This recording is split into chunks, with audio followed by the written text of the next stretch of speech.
muddo 3 bilood ah ayay ku qaadatay sameynta naqshadan macmalka ah ee xaafadan ugu magac daray Garowe cusub waa New Garowe 19 jirkan lagu magacaabo Salmaan Cali Axmed waxa uu noo sheegay in yaraantiisa uu lahaa hal abuurkan balse maanta riyadiisu ay rumowday waxa uu marka hore nooga waramayaa inta qaybood ay ka kooban tahay xaafadan uu ugu magac daray New Garowe magaaladan waxay ka kooban tahay ama xaafadan aan ugu magac daray New Garowe waxay ka kooban tahay garoonkii kubadda cagta masaajidadii goobihii caafimaad iyo sidoo kale meeshan waxaan ka maqnayn dabaqyadii nooc kasta oo ay isku jiraan sidoo kale goobihii dalxiiska ama beertii sidoo kale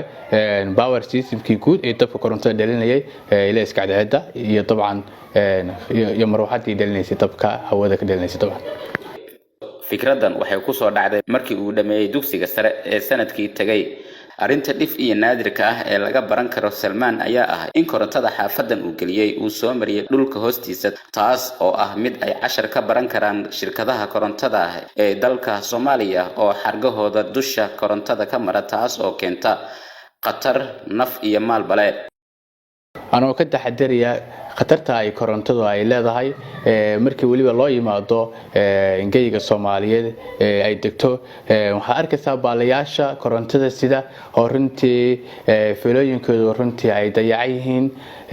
markii waxaan ku taxadiray inaan maaragtay si aan caalamka aan ula tartanno inaan korontadii grounding sameeyno oo dhulka hoostiisa marno si ay khatarta korontada ay yaraato waxa uu noo sheegay Salmaan in qorshihiisa labaad ay tahay hal abuurka noocyo kala duwan in uu sameeyo sida diyaaradaha casri ah iyo gaadiidka ciidamada noocyadooda kala duwan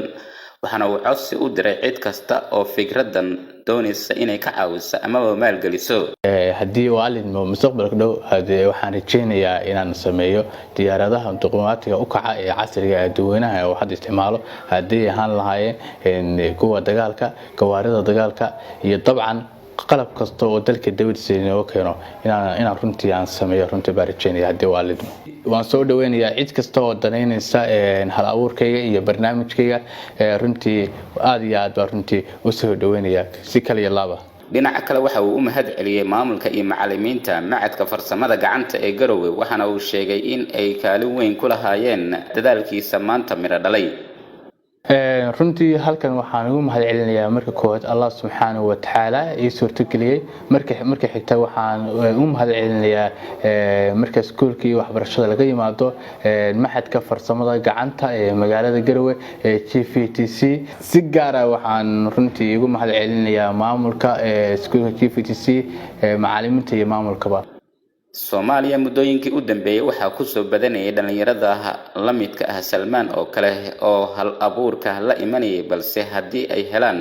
maalgelin dhaqaale iyo waliba shirkado fikradooda qaata una bedela arintan mid dhab ah waxa suurtagal ah in dhalinyaradaasi ay buuxin karaan kaalin ka banaaneed dalka